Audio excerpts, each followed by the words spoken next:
رب کے انعام لائی، امت کے نام آئی، اللہ کی رحمتوں کا لے کر پیغام آئی۔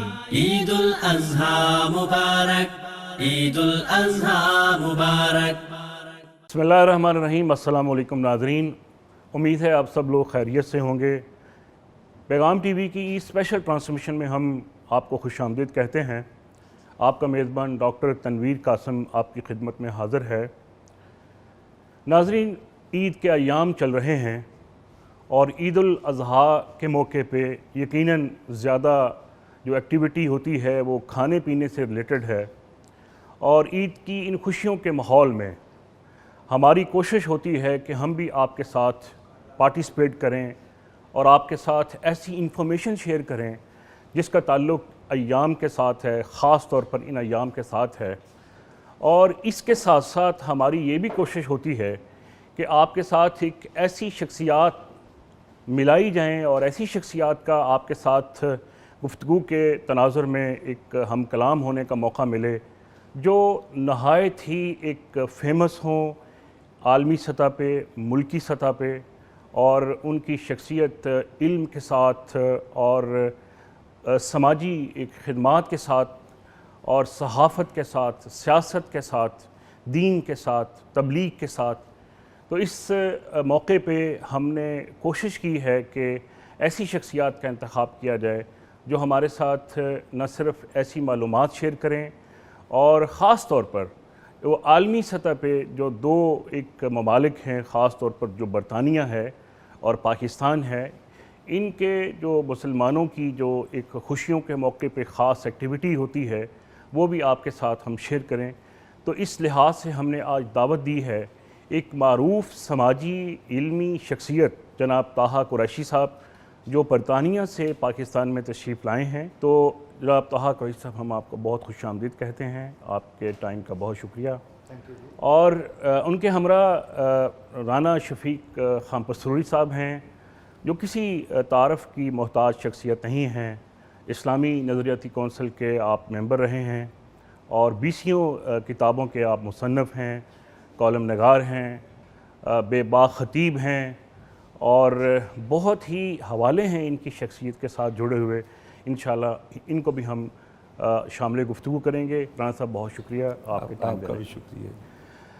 طٰہٰ قریشی صاحب، کیا دیکھتے ہیں آپ؟ ایک برطانیہ کا کلچر ہے، ایک برطانیہ کی تہذیب ہے، وہاں کے مسلمانوں کی ایکٹیویٹی خاص طور پر ان ایام کے موقع پہ وہ کیا ہوتی ہے اور وہ کیا فیلنگز ہوتی ہیں؟ ظاہر ہے قربانی کے ایام ہوتے ہیں، اس میں ایک احسار ہوتا ہے، اس میں ایک قربانی کے مختلف جذبے ہوتے ہیں، نہ صرف یہ قربانی کے جانور کی صورت میں قربانی کا جذبہ ہوتا ہے بلکہ احسار ہوتا ہے اور غریبوں کی مدد ہوتی ہے، دکھی انسانیت کی خدمت ہوتی ہے۔ تو ذرا روشنی ڈالیے کہ پاکستان میں آپ کے جب اس موقع پہ ایام گزرتے ہیں اور وقت گزرتا ہے اور جو برطانیہ میں گزرتا ہے، دونوں کا ذرا تقابل کیجیے۔ جی رانا صاحب، first of all thank you very much for having me in this programme, کیونکہ آپ کا یہ ایک انٹرنیشنل ویورشپ بھی ہے پیغام ٹی وی کی، تو آپ کے ناظرین یقینی طور پر عید کی جو خوشیاں ہیں، جو عید کی قربانی ہے، وہ اس میں مصروف ہوں گے اور خوب سنت ابراہیمی کو پورا کر رہے ہوں گے۔ آپ کے چینل کی وساطت سے ہمارے جو پارٹیسپینٹس ہیں اس پروگرام کے، میں ان کی طرف سے ان کو مبارکباد پیش کرتا ہوں۔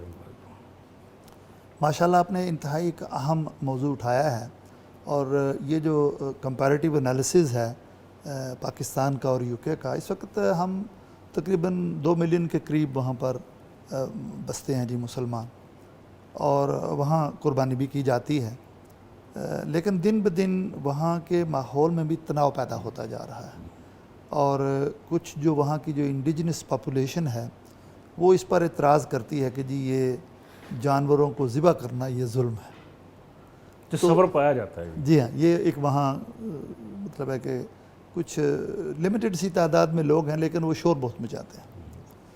تو جس طرح ہم قربانی یہاں گلیوں میں محلوں میں کرتے ہیں، اس طرح تو وہاں ممکن نہیں ہے جی. ٹھیک. لیکن قربانی بہرحال ہوتی ہے، سلاٹر ہاؤسز میں ہوتی ہے، وہ پہلے سے بکنگ کر دی جاتی ہے، تو پھر پہلے دن ہی یا دوسرے دن ہی لوگ اپنا وہ جو قربانی کا گوشت ہوتا ہے وہ لے کر آ جاتے ہیں. لیکن آپ فزیکلی جانور کو جا کر دیکھنا، ذبح کرنا، جس طرح بازاروں میں یہاں ہوتا ہے، جی ہاں، وہ جو ایک سنت کا ایک وہ جو مزاج ہے وہ سامنے نہیں آتا. تو یہ ایک ہمارے دلوں میں تشنگی رہتی ہے. تو میں پچھلی بھی عید الاضحیٰ میں پاکستان میں تھا، تو اس دفعہ بھی عید الاضحیٰ میں پاکستان میں.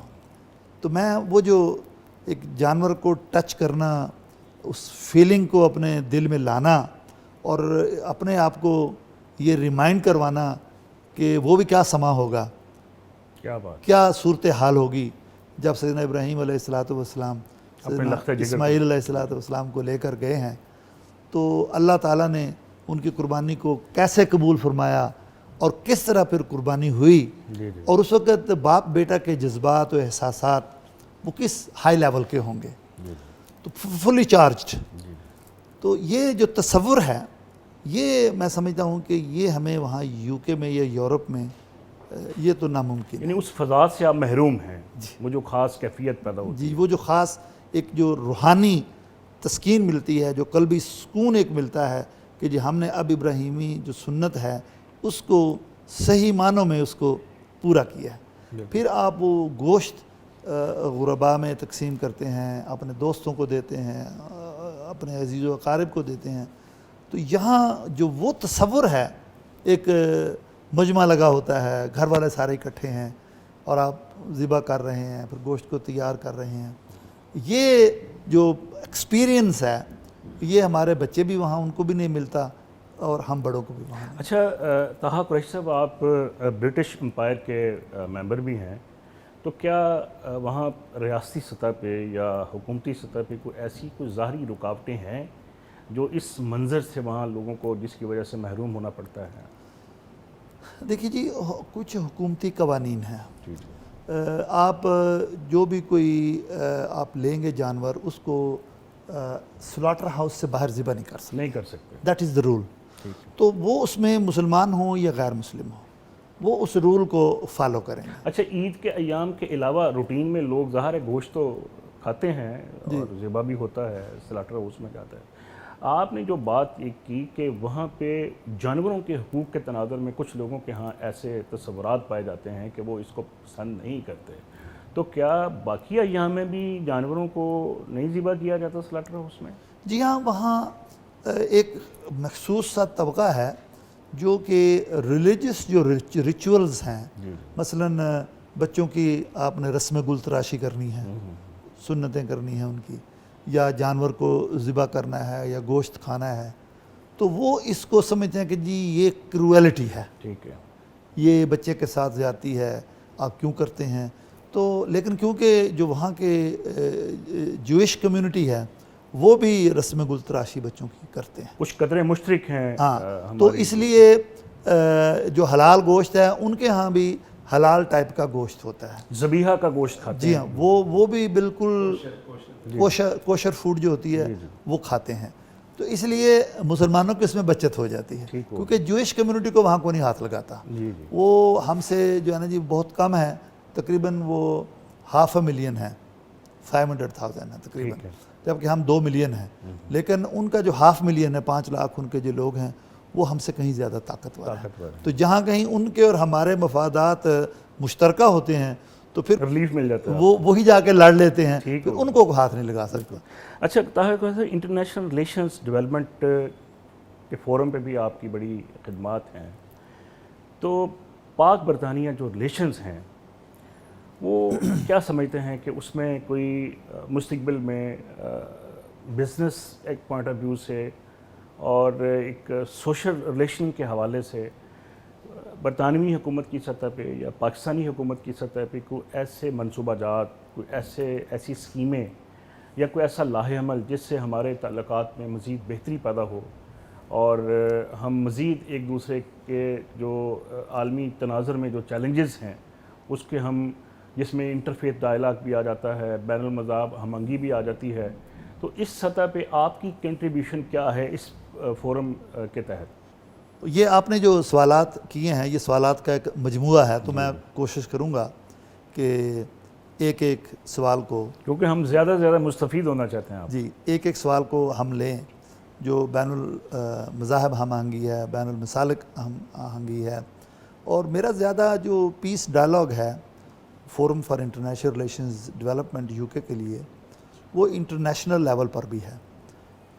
اور یہ تھنک ٹینک ہے جو کہ کانفلکٹ ریزولوشنز، جو پرابلمز ہیں نیشنل اور انٹرنیشنل لیول کے، ان کو ایڈریس کرتا ہے. ایک ٹیم ہے جو کام کرتی ہے، مختلف ریسرچرز ہوتے ہیں، مختلف اکیڈیمکس ہوتے ہیں، مختلف ایکسپیرینسڈ جن کا جو لوگ ہوتے ہیں وہ اس میں پھر آتے ہیں.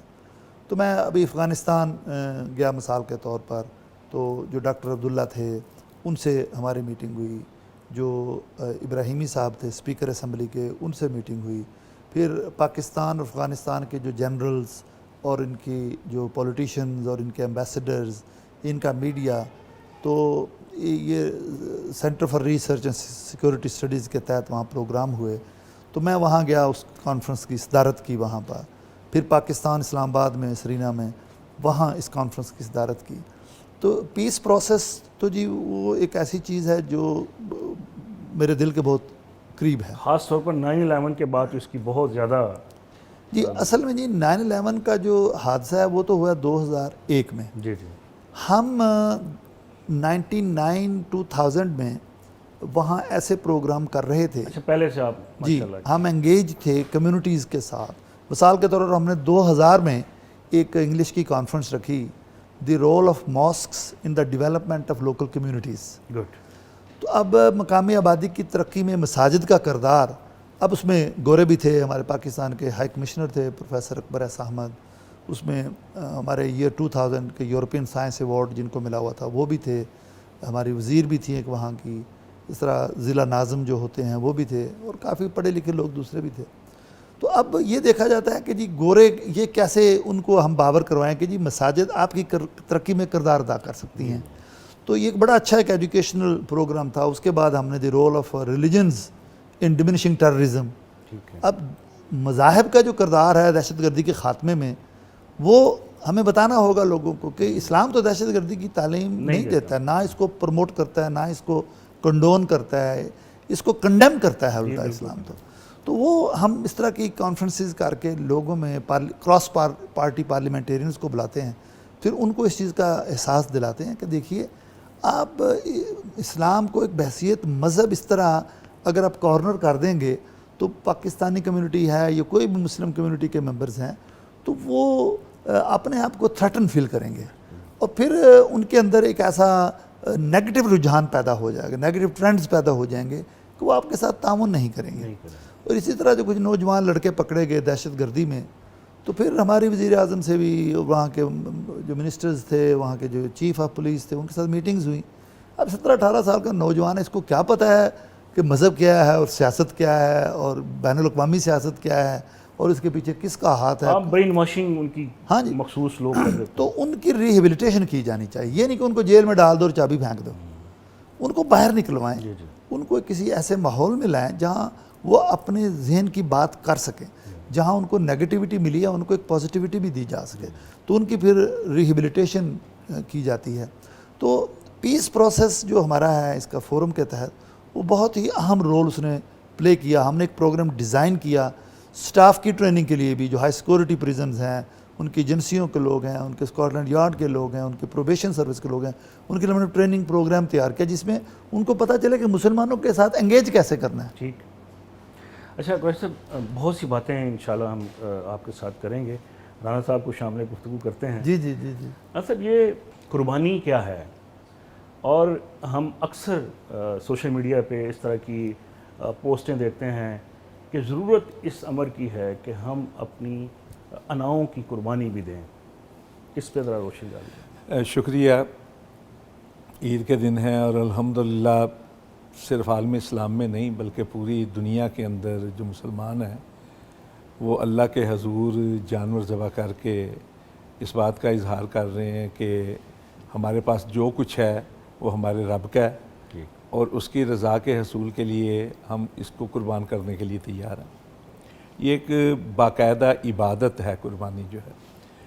قرآن پاک کی جو سب سے چھوٹی سورہ مبارکہ ہے سورہ کوثر، اس میں اللہ رب العزت نے حکم بھی دیا ہے اور فلسفہ بھی بیان کر دیا ہے کہ بسم اللہ الرحمن الرحیم انا اعطیناک الکوثر فصل لربک وانحر ان شانک هو الابتر، کہ اللہ رب العزت نے جو خیر کثیر عطا کیا ہے، جو اتنی نعمتیں عطا کی ہیں، اور یہ نعمتیں صرف مال ہی کی صورت میں نہیں بلکہ صحت کی صورت میں بھی ہیں، قوا کی صورت میں بھی ہیں، صلاحیتوں کی صورت میں بھی ہیں، اور ان کو جتنا وسیع کرتے چلے جائیں گے نعمتیں جو ہیں وہ ان کا ایک ایک عضو جو ہے، تو ان کے تشکر کے طور پر چاہیے کہ اللہ کے حضور جھک جائیں، عبادات کے لیے بھی جھک جائیں، سجدہ و قیام کے لیے، رکوع و سجود کے لیے بھی جھک جائیں، اور اپنے آپ کو وقف بھی کر دیں اپنے رب کے لیے، قربانی کے لیے بھی وقف کر دیں۔ اور اگر یہ جذبہ پیدا ہو جائے تو پھر دنیا کی کوئی دشمنی آپ کو نقصان نہیں پہنچا سکتی،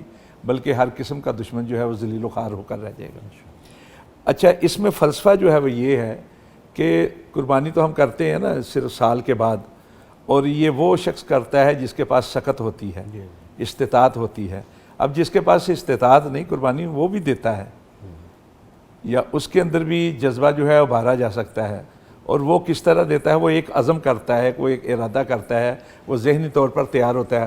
ہر نماز کے دوران میں وہ کہتا ہے التحیات للہ والصلوات والطیبات، التحیات زبان کے ذریعے سے اچھے کلمات ادا کرنا، یہ اللہ کی عبادت ہے، اور اپنے بدن کے ذریعے سے رکوع و سجود قیام، یہ، اور طیبات رزق کے ذریعے سے، پھر ان صلاتی و نسکی و محیای و مماتی للہ رب العالمین، کہ سارے کا سارا رب کے لیے ہوتا ہے۔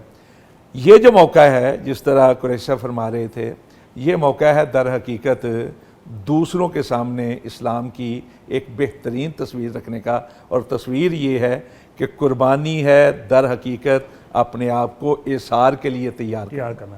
ڈاکٹر صاحب، یہیں سے ہم انشاءاللہ وقفے کے بعد آغاز کریں گے دوبارہ گفتگو کا۔ ناظرین، بہت زبردست گفتگو ہو رہی ہے، ہم تہذیبی تناظر میں بھی بات کر رہے ہیں، اور عید الاضحیٰ کی جو اہمیت ہے، اس کا جو فلسفہ ہے، اس کے اوپر بھی ہماری گفتگو چل رہی ہے۔ یہاں ہم تھوڑا سا ایک وقفہ لیں گے، وقفے کے بعد دوبارہ ملتے ہیں۔ رب کے انعام لائی، امت کے نام آئی، اللہ کی رحمتوں کا لے کر پیغام آئی۔ عید الاضحیٰ مبارک، عید الاضحیٰ مبارک، رب کے انعام لائی، امت کے نام آئی، اللہ کی رحمتوں کا لے کر پیغام آئی۔ عید الاضحیٰ مبارک، عید الاضحیٰ مبارک۔ ناظرین، وقفے کے بعد دوبارہ آپ کو خوش آمدید کہتے ہیں۔ ہمارے درمیان دو انتہائی معزز مہمان موجود ہیں، جناب طہٰ قریشی صاحب اور جناب رانا شفیق خان پسروری صاحب۔ رانا صاحب، وقفے سے پہلے ہم بات کر رہے تھے کہ فلسفہ قربانی کیا ہے اور مقاصد کیا ہیں، اور اس سے عامت الناس کو کیا میسج آتا ہے، اور جس کے پاس استطاعت نہیں ہے اور کیپیسٹی نہیں ہے، وہ کس صورت میں اس جذبہ قربانی میں شامل ہو سکتا ہے۔ آپ آخری جو گفتگو فرما رہے تھے اس کو ذرا کمپلیٹ کیجیے۔ میں یہ عرض کر رہا تھا کہ ایثار جو ہے نا، اس کا بڑا اہم حکم ہے اسلام کے اندر۔ قرآن پاک میں ہے کہ یؤثرون علی انفسہم ولو کان بہم خصاصہ، کہ مسلمان کی یہ شان ہے کہ وہ دوسروں کے لیے ایثار کرتا ہے، اگرچہ اس کی اپنی ضرورت بہت زیادہ ہو۔ تو قربانی در حقیقت ایثار کا نام ہے۔ اب دیکھیے، حضرت ابراہیم علیہ السلام سے شروع ہے نا یہ سلسلہ، بلکہ اس سے بھی پہلے قربانی تھی، لیکن وہ قربانی سوختنی قربانی ہوتی تھی۔ حضرت آدم علیہ السلام کے بیٹوں کا جو ذکر ہے تو قربانی کا ہی ہے نا، تو وہاں بھی کیا ہے کہ تقویٰ ہوتا ہے، اصل حقیقت تقویٰ ہوتا ہے، یعنی اندر کا اخلاص۔ تو یہ جو حضرت ابراہیم علیہ السلام کا طریقہ کار جو ہے ہمارے ہاں جانور ذبح کرنے کے حوالے سے، اور اس کو چلا دیا گیا، وہ یہی تھا کہ ان کی اصل خواہش تھی کہ ان کا بیٹا ان کے پاس ہے، بیٹے کو مانگ مانگ کے لیا تھا، اور کس عمر میں جا کر ان کو ملا، لیکن رب کے حضور اظہار کر دیا، پیش کر دیا۔ اسی طرح مسلمان کی شان یہ ہے کہ اس کے پاس ہو، بہت زیادہ ضرورت بھی ہو، لیکن دیکھتا ہے کہ ایک اور بھی ہے ضرورت مند، تو اپنی ضرورت کو دبا کر، اپنی خواہش کو دبا کر دوسرے کی ضرورت کو پورا کرنا، اپنے آپ کو دوسرے کے لیے وقف کرنا. اور اسلام نے تو یہ مثالیں قائم کی. مثلا جنگ کا ہی واقعہ نا کہ پانی کے حوالے سے کہ ایک پانی پینے لگا، دوسری طرف سے آواز آئی تو کہا کہ میرے بھائی کو پلاؤ. یہ اثار ہے، یہ اثار تھا.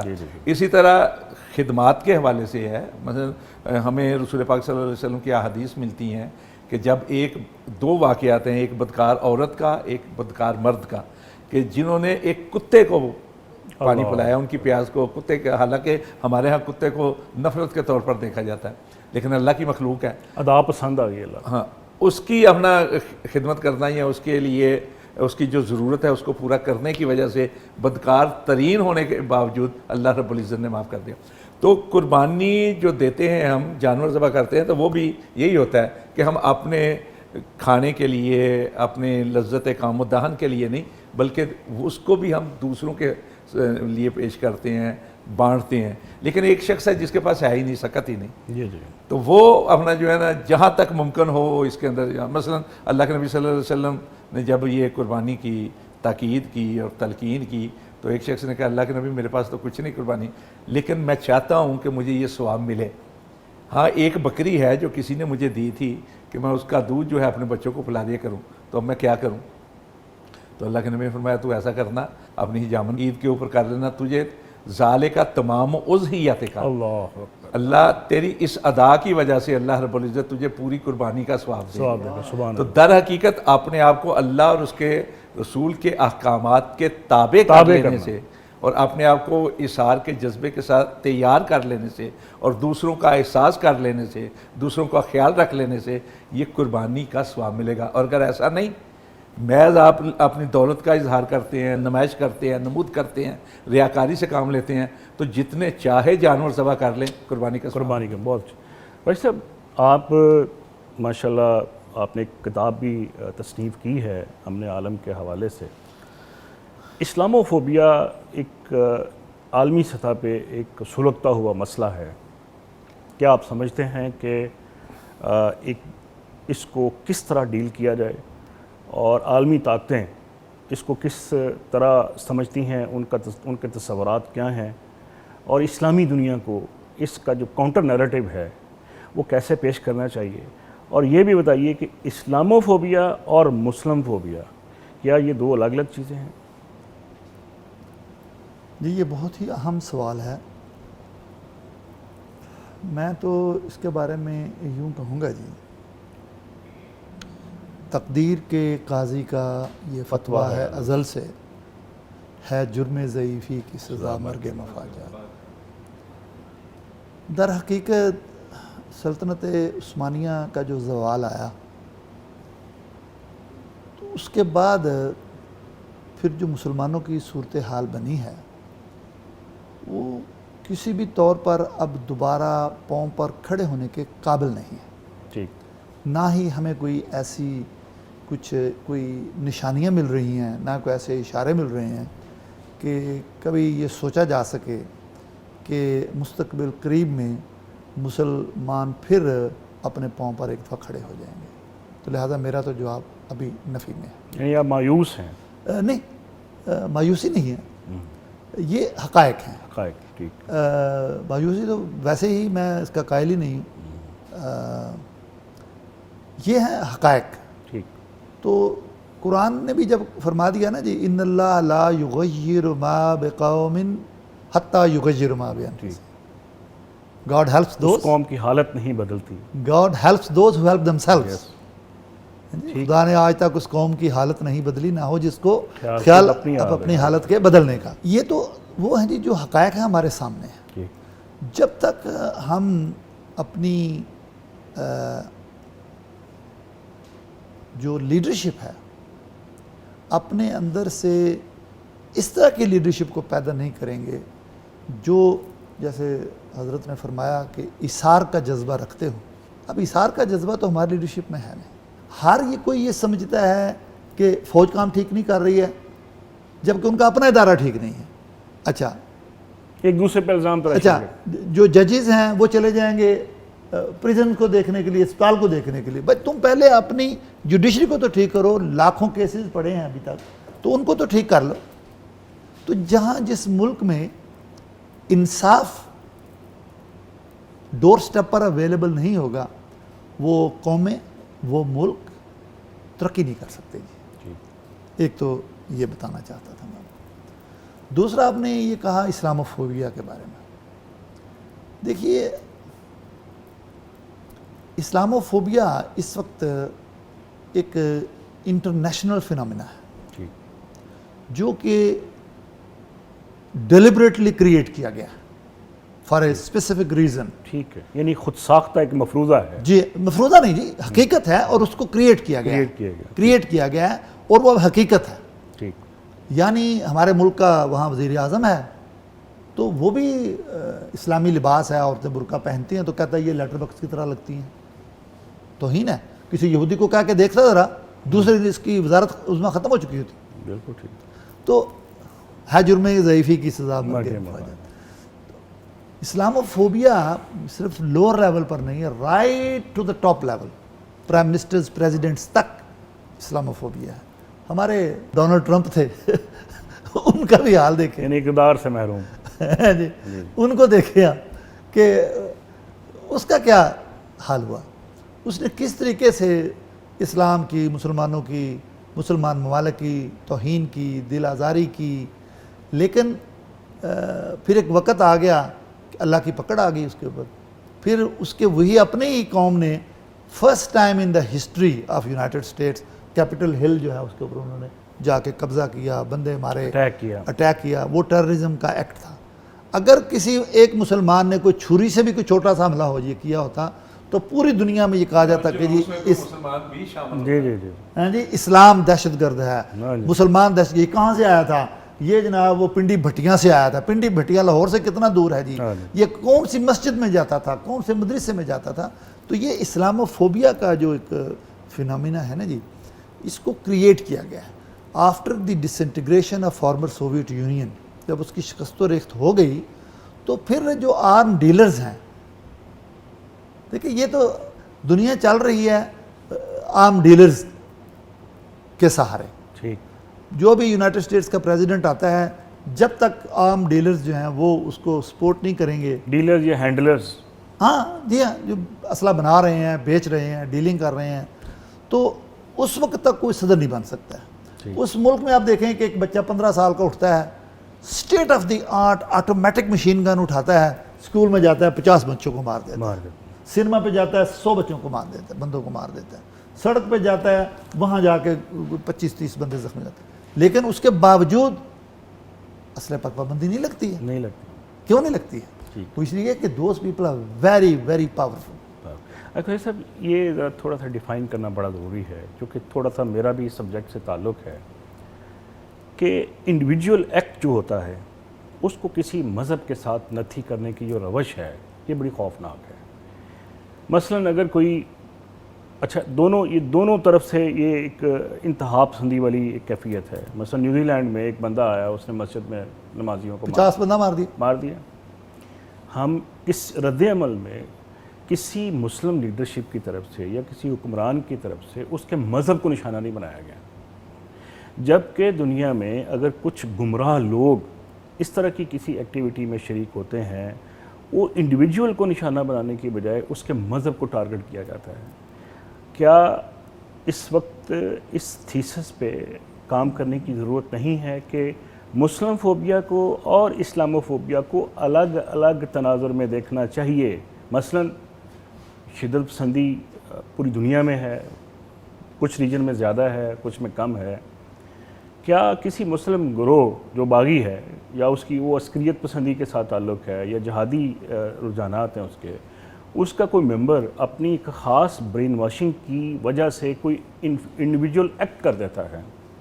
کیا ہمیں یہ اس چیز کی اجازت ہونی چاہیے کہ ہم اس ایک عسکری گروہ کی بغاوت یا عسکری گروہ کے خاص واقعے کے اندر ملوث ہونے کے نتیجے میں ہم پورے اسلام کو اس کے اوپر تھوپ دیں اور اسلام کو ٹارگٹ کرنا شروع کر دیں؟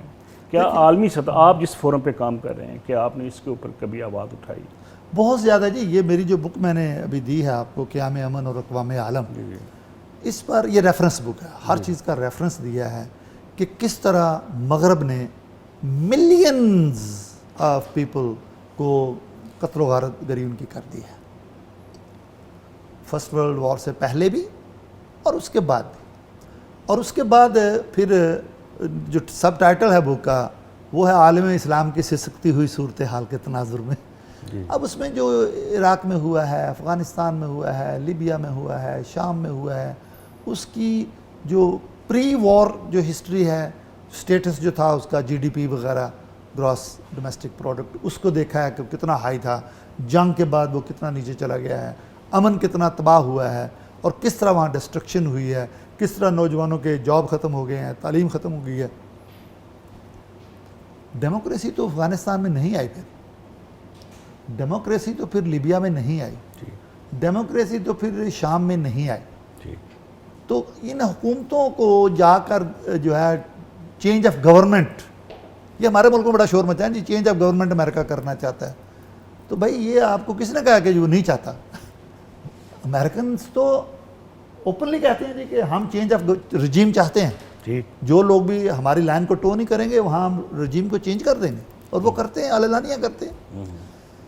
مسئلہ یہ ہے کہ جو یو کے اندر یا یورپ میں اس وقت جو اسلاموفوبیا ہے، اس کی جو بنیادی ایک وجہ ہے نا جی، وہ یہ ہے کہ لوگ اسلام سے خوف زدہ ہیں. میں لوگ جب کہتا ہوں تو میں حکومتی افراد کی بات کرتا ہوں، عام آدمی کو اسلام سے کوئی ڈر نہیں. عام آدمی آپ یہ دیکھیے کہ اس وقت ہزاروں کی تعداد، میرے اپنے ہاتھ پہ الحمدللہ 36 کے قریب لوگ مسلمان ہوئے. بہت سارے لوگ مسلمان ہوتے ہیں کیونکہ وہ بالکل جو ہے جی وہ گناہ کی گہرائی میں جا کر اپنا سکون کھو چکے ہوتے ہیں. پھر وہ ڈھونڈتے ہیں کہ ہمیں امن، پیس، ہمیں سکون کہاں ملے گا. تو ان کو پھر نظر آتا ہے کہ یار یہ مسلمان دیکھو، یہ رمضان آیا ہے، سارے کٹھے بیٹھے ہیں، ایک دوسرے کو دے رہے ہیں، بھائی آپ یہ لو، بھائی یہ کھجوریں لو، بھائی یہ جوس لو، بھائی یہ پانی پیو، یا آپ چاول کھا لو یار، یا آپ سموسے کھا لو. تو ان کے اندر کتنا سکون ہے.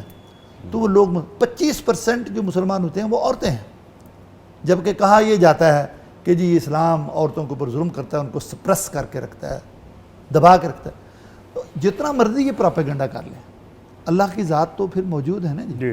تو وہ پھر بہت سارے لوگ اس وقت وہ اسلاموفوبیا ہونے کے باوجود وہ مسلمان ہوتے ہیں.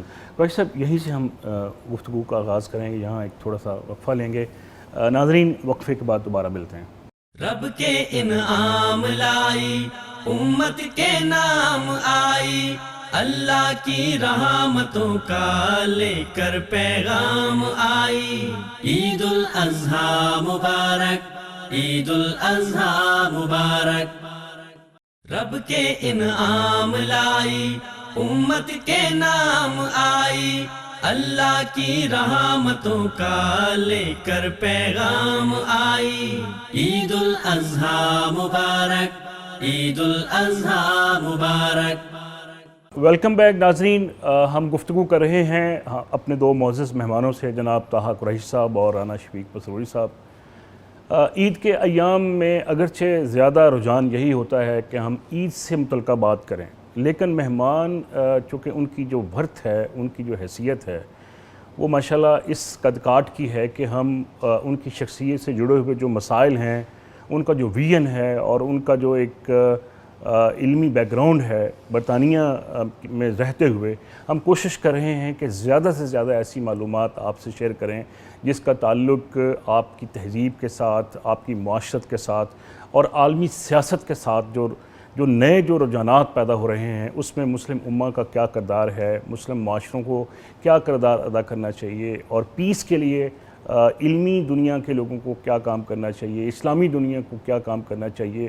تو کوئی صاحب ہم اسی ایک اپنی بات کو کنٹینیو کریں گے کہ اصل میں میرا جو سوال بنیادی یہ تھا کہ مسلم امہ اور مسلم لیڈرشپ اور اسلامی حکومتوں کا اس میں کیا کردار ہے. کیا آپ ان کے لیے کیا ایک لاہ عمل تجویز کریں گے کہ کیا یہ جو تصور ہے اسلاموفوبیا کا، اگرچہ عالمی سطح پہ ماضی کے حکمرانوں نے بھی اور یو این او میں بھی اس طرح کی باتیں ہوئیں، لوگوں کو ایک میسج کنوے ہوا، اسلام کی جو ایک ریئل پکچر ہے، جو ایک امن کے علمبردار کی صورت میں وہ اجاگر کرنے کی مختلف فورم پہ کوششیں ہوتی رہتی ہیں. اور حالیہ دنوں میں جو ایک روس کے صدر نے بھی بڑا حوصلہ افزا بیان دیا کہ اسلاموفوبیا کا جو شکار طبقہ ہے ان کو اپنے رویے پہ غور کرنا چاہیے. تو کیا آپ سمجھتے ہیں کہ اسلامی دنیا جو ہے وہ اس ایشو کے اوپر واقعتاً اپنا صحیح رول ادا کر رہی ہے اور اپنا حصہ ڈال رہی ہے؟ اس میں سمپل آنسر تو ہے جی نو. ٹھیک ہے. کہ ہماری جو اسلامی دنیا ہے اس وقت، جو امہ کا جو کنسیپٹ دیا گیا ہے وہ تو ہمیں پریکٹیکلی کہیں بھی وہ نظر نہیں آ رہا. ٹھیک ہے. اگر ہم اس پر کوئی پریکٹیکلی عمل کر رہے ہوتے تو آج جو میانمار میں ہوا، یا ہندوستانی مسلمانوں کے ساتھ ہو رہا ہے، کشمیری بہن بھائیوں کے ساتھ ہو رہا ہے، فلسطینی بہن بھائیوں کے ساتھ ہو رہا ہے، کوئی تو طارق بن زیاد یا ٹیپو سلطان ہوتا، کوئی تو صلاح الدین ایوبی ہوتا، لیکن بے حسی کا عالم ہے. ایسا یہاں ٹیپو سلطان یا طارق بن زیاد کی جب ہم بات کرتے ہیں تو یہاں کا جو لبرل اور دانشور طبقہ ہے وہ تو ان ہستیوں کو کسی اور تناظر میں پکچرائز کرتا ہے. دیکھیں جی، وہ جو لبرل طبقہ ہے نا، وہ لبرل طبقہ ان میں سے میں نے ایک، کیونکہ میں لبرل طبقے میں بھی بیٹھتا ہوں، میرے بڑے دوست بھی ہیں اس میں، ان بیچاروں کی ایک اپنی مجبوری ہے. اچھا. وہ یہ سمجھتے ہیں کہ جب ہم اسلام کی بات کریں گے، اگر اسلامائزیشن ہو جاتی ہے، اگر اسلام آ جاتا ہے تو ان کی جو ڈرنکنگ کا جو معاملہ ہے وہ ختم ہو جائے گا. لائف سٹائل ان کا جو یہ مکس اپ ہونا ہے، کو ایجوکیشن ہے، یہ لڑکیوں لڑکوں کا خوب گھومنا، جس طرح ایک سفیر کی بیٹی ابھی وہ مار دی گئی جی جی اسلام آباد میں، تو یہ کلچر اس پر امپیکٹ ہوگا اگر اسلام آتا ہے. ٹھیک ہے. میں نے ان کو یہ کہا، میں نے کہا آج آپ مہینے کے لیے سارے لبرل طبقے کے لوگ اکٹھے ہو جاؤ، صرف اور صرف زکوٰۃ اکٹھی کرنی شروع کر دو پاکستان سے. ٹھیک ہے. آپ کی غربت ختم، پاکستان کا سارا قرضہ ختم. You don't need to go and back to someone. ٹھیک. لبرل طبقے کی اپنی مجبوریاں ہیں، ٹھیک، لیکن وہ مائنورٹی میں ہیں لیکن وہ سپیریورٹی میں ہیں. ٹھیک ہے. کہ they are the top leaders, جی جی. They are in the bureaucracy, they are in the ministries, they are in the top leadership of army, they are in the top leadership of judiciary. تو ان کو اپنے خطرات ہیں کہ جب اسلام آ جائے گا تو پھر ہمیں تو فیصلے صحیح دینے پڑیں گے. اسلام آ جائے گا تو ہمیں وہ ہماری آزادیاں چھین لی جائیں گی، ہمیں وہ تمام کام کرنے پڑیں گے جو اسلام میں قرآن اور حدیث کی روشنی میں ہوں گی چیزیں. تو اس لیے ان لوگوں کا تو جی کوئی حل نہیں ہے آپ کے پاس. لاتے بھی ہم ہیں ان کو. اب دیکھیں نا بیوروکریسی، اب بیوروکریسی میں شراب پینا یہاں عام ہے، عام ہے بالکل. اسلام آئے گا تو اسلام اس پر پابندی لگا دے گا. تو وہ کس طرح اسلام کو یا ایسی لیڈرشپ کو وہ لے کر آئیں گے جو اسلامائزیشن کی بات کرے گا. اب آتے ہیں اصل موضوع کی طرف، کیونکہ ہم پولیٹیکلی نہیں جانا چاہتے اس میں. حقیقت یہ ہے کہ ہمارے جو اس وقت فلسطین کا مسئلہ دیکھ لیجیے، جو ایک ہمارا پیغام تھا پوری دنیا کو فلسطین کے لیے، ہم اب چینج کر چکے ہیں. ہمارا جو نیریٹو ہے وہ چینج ہو گیا ہے. انڈیا کے دیکھ لیجئے کہ انڈیا نے جس طرح وہاں مساجد کو شہید کر رہے ہیں، مسلمانوں کو مار رہے ہیں، ظلم ہو رہا ہے. یہ ان کا 2-4 ملین جو بندہ بیٹھا ہے ذرا مڈل ایسٹرن کنٹریز میں، نکالے نا ان کو، وہ باہر واپس جائیں گے تو جا کے ان کو پتہ چلے گا کہ جناب ہمارے ساتھ کیا ہوا ہے. تو یہ سب دکھاوے کی باتیں ہیں جی. رانا صاحب کیونکہ ماشاءاللہ دین کے ان چیزوں کو سمجھتے ہیں، اسلامی اخوت کو، برادری کو، بھائی چارے کو، ٹالرنس یہ ہونی چاہیے. جس سوسائٹی میں رہتا ہوں نا جی، وہاں ہم ٹالرنس کو دیکھتے ہیں.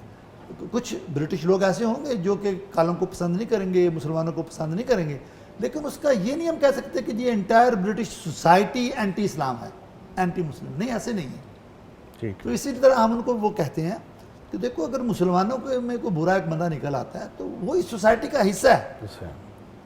جب پاکستان سے لاکھوں کی تعداد میں لوگ آئے ہیں یہاں پر، تو آج سے 50-60 سال پہلے جب آئے تھے وہ، تو کیا انہوں نے آ کر کوئی دہشت گردی کی؟ وہ تو اصلی پاکستانی تھے. جی بالکل. اب جو ان کے بچے جو یہاں پیدا ہوئے، انہوں نے پاکستان نے ان کو کچھ نہیں دیا. برٹش سوسائٹی نے، یورپین سوسائٹی نے ان کو ایسا کس رنگ میں ان کو ڈھال دیا ہے کہ وہ یہاں کے ٹیررسٹ بن گئے. ٹھیک ہے. تو you need to look at your system کہ آپ کی سوسائٹی نے ان بچوں کو کیا دیا. ٹھیک. بھائی صاحب تھوڑا سا اب لائٹ بات ہو جائے. عید کے ایام ہیں چونکہ، تو ہم چاہیں گے کہ بچپن کے جو آپ کے عید کے ایک ایام ہوتے تھے، اس میں کیا ایکٹیویٹی ہوتی تھی، کیا فیلنگز ہوتی تھی، اور آج اس ایج میں آپ کیا موازنہ کرنا پسند کریں گے؟ ماشاءاللہ جی دیکھیے کہ بچپن کی جو عیدیں ہوتی تھی، ہم دیہات میں رہتے تھے، ہم دیہاتی لوگ ہیں، زمیندار، تو صبح صبح آپ نے نہانا دھونا ہے، تیار ہونا ہے، شلوار قمیض کے بھی دو ہی نہیں تو 3 سوٹ ہوتے ہوں گے زیادہ سے زیادہ. آج کل تو الماریاں بڑی پڑی ہیں نہیں، اور ہر گھر میں بڑی پڑی ہیں.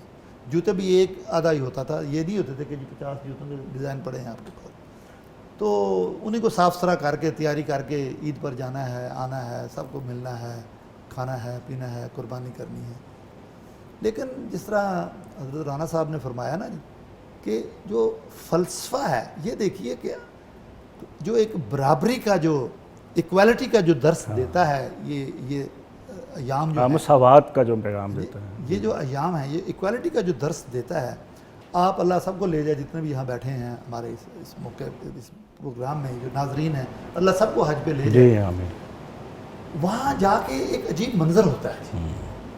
ہر بندہ ایک ہی چیز پڑھ رہا ہے، لبیک اللہم لبیک، لبیک لا شریک لک لبیک، ان الحمد والنعمت لک والملک لا شریک لک.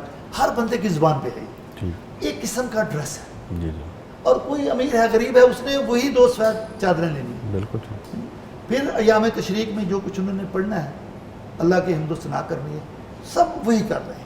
سب نے جب مزدلفہ جانا ہے، منا جانا ہے، عرفات جانا ہے، جو بھی وہ ریچولز ہیں وہ سب ایک ہی ترتیب سے کر رہے ہیں. تو یہ جو ایام ہیں عید کے، اس میں جو ایک اسلام میں مسلمانوں کا ایک اکٹھا ایک اجتماعی عبادت جو ہے، ایک ڈسپلن جو سکھایا جاتا ہے، یہ نہ تو کسی اور مذہب میں ایسا ہے، نہ ہی کسی اور عبادت میں ایسا ہے. بالکل کہ اتنے واسٹ تعداد میں ماسز اکٹھے ہوں، ملینز آف لوگ اکٹھے ہوں، اور وہ ایک ہی سمت، ایک ہی نیت اور ایک ہی جو ہے وہ ترتیب قبلہ کی طرف وہ جا رہے ہیں. جی بھائی صاحب، انشاءاللہ دوبارہ آپ سے ملاقات ہوتی رہے گی. رانا صاحب سے تھوڑی سی باتیں کرتے ہیں. اب رانا صاحب یہ بتائیے کہ آپ ماشاءاللہ ایک ہمہ جہت شخصیت ہیں، آپ خطیب بھی ہیں، صحافی بھی ہیں، اور خطبات عید بھی آپ کے بڑے معروف ہیں اور لوگ آپ کو سنتے ہیں. کیا مصروفیات ہوتی ہیں؟ عید کہاں مناتے ہیں؟ رانا صاحب، آج کا جو پروگرام ہے بڑا استفادہ کیا میں نے قریش صاحب سے، اور میں یہ چاہ رہا تھا کہ آپ انہی سے بات کرتے رہیں، میری معلومات میں اضافہ ہوتا چلا جائے. در حقیقت یہی لوگ ہیں جو اسلام کی تبلیغ کا باعث بنے ہیں. کسی دور میں جو صلیبی جنگیں ہوتی تھیں، اس میں زیادہ تر افواج جو مسلمانوں کا مقابلہ ہیں وہ یورپین ممالک کی زیادہ تر میں سے. لیکن آج وہاں مذہب کا شکنجہ جو ہے نا وہ کمزور ہو چکا ہے. کئی چرچ جو ہیں وہ مساجد میں تبدیل ہو چکے ہیں، مذہب کے حوالے سے نہیں. اب وہاں جو مسلمانوں کے خلاف ابھارا جاتا ہے وہ پیس کے نام پر، امن کے نام، جسے اب اسلام فوبیا ہے. ایسے ماحول کے اندر رہ کر جہاں مسلمانوں کے اور اسلام کے خلاف نفرت کو اجاگر کیا جا رہا ہے دہشت گردی کے نام پر یا کسی، یہ لوگ ہیں جو اپنے کردار کے ذریعے سے لوگوں کو قائل کر رہے ہیں. اور رسول پاک صلی اللہ علیہ وسلم کی سیرت کے صحیح معنوں میں سفیر بنے ہوئے ہیں. انہی کی وجہ سے جس طرح بتایا کہ روز بروز بہت بڑی تعداد میں لوگ مسلمان ہو رہے ہیں، جن میں خواتین کی تعداد زیادہ ہے. لیکن عید کے حوالے سے میں چاہ رہا ہوں کہ وہ اصل میں ایک بچہ جو ہوتا ہے نا وہ ہر ایک کے اندر رہتا ہے. جی بالکل. بس ماحول کی وجہ سے، اپنے نام کے بڑے پن کی وجہ سے، یا یہ سمجھتے ہوئے کہ لوگ دیکھیں گے تو کیا کہیں گے، ورنہ دل یہ چاہتا ہے کہ اندر سے وہ بچہ نکلے اور اسی طرح اچھلتا کودتا رہے. اس لیے میں نے سوال کیا.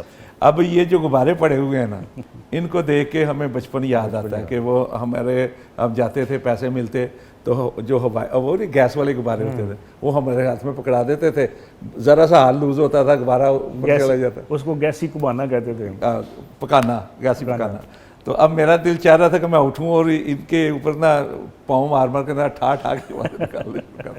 تو اصل میں عید ہوتی ہے بچے کی. جی جی. بچپنا جو ہے نا وہ اندر کی خوشی جب باہر آتی ہے، عید تو ان کی ہوتی ہے. ہم جیسے جیسے بڑے ہوتے چلے جاتے ہیں ویسے ویسے ہم فلسفوں کے اندر دنسنا شروع ہو جاتے ہیں، کبھی نظریات کے حوالے سے، کبھی. یہ یاد رکھیں، عید جو ہیں 2 تہوار جو متفقہ ہیں، مسلمہ ہیں اور غیر متنازع ہیں، وہ فلسفہ صرف یہی دیتے ہیں کہ جتنی اجتماعیت ہوگی ویسی عید ہوگی. اور اجتماعیت تبھی ہوتی ہے کہ جب ہر قسم کے فرق کو ختم کر دیا جائے، امتیاز کو ختم کر دیا جائے، رنگ و نسل ختم ہو کر رہ جائے، فرق رنگ و نسل کا، علاقے کا، زبان کا. اور یہی اسلام کی خوبصورتی ہے کہ دنیا بھر کے اندر جو ہے وہ عید کا فلسفہ یہ پیش کرتے ہیں کہ آؤ اللہ کے ساتھ جڑ جاؤ. جو اللہ کے ساتھ جڑ جاتا ہے وہ اللہ کی مخلوق کے ساتھ جڑ جاتا ہے. تو فلسفہ یہی ہے. جی گوہر صاحب، آپ کوئی عید کے موقع پہ کوئی پیغام دینا چاہیں؟ پیغام کے ناظرین عید کے موقع پر جی میں تو یہی کہوں گا کہ اس وقت پوری امت کی اور بالخصوص پاکستان میں اس وقت تمام افراد، تمام اداروں کی یہ ذمہ داری ہے کہ وہ اتفاق، اتحاد، یگانگت اس کی تعلیم دیں تاکہ ہم ایک قوم بن کر رہ سکیں.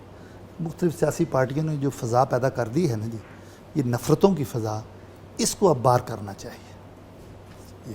بہت شکریہ. ناظرین، یہاں پروگرام کو ہم ختم کر رہے ہیں، اور بہت ہی ایک تسکین اور ایک طمانینت کا پہلو ہے. آج ہم نے جو اپنے معزز مہمانان سے گفتگو کی، یقیناً آپ بھی مستفید ہوئے ہوں گے. تو عید کے ایام میں آپ بھی اپنے دوسروں کا خیال رکھیے، دوسروں کو اپنی خوشیوں میں شریک کیجیے، اور جو محروم طبقات ہیں ان کی محرومیوں کو دور کیجیے. اللہ تعالی ہم سب کی عبادات کو اور قربانیوں کو اور جو حقوق اللہ اور حقوق العباد کے ضمن میں ہم نے جتنی بھی نیکیاں کی ہیں، اللہ تعالیٰ انہیں قبول و منظور فرمائے. اپنے میزبان ڈاکٹر تنویر قاسم کو اجازت دیجیے. اللہ حافظ. رب کے انعام لائی، امت کے نام آئی، اللہ کی رحمتوں کا لے کر پیغام آئی. عید الاضحیٰ مبارک، عید الاضحیٰ مبارک، عید الاضحیٰ مبارک.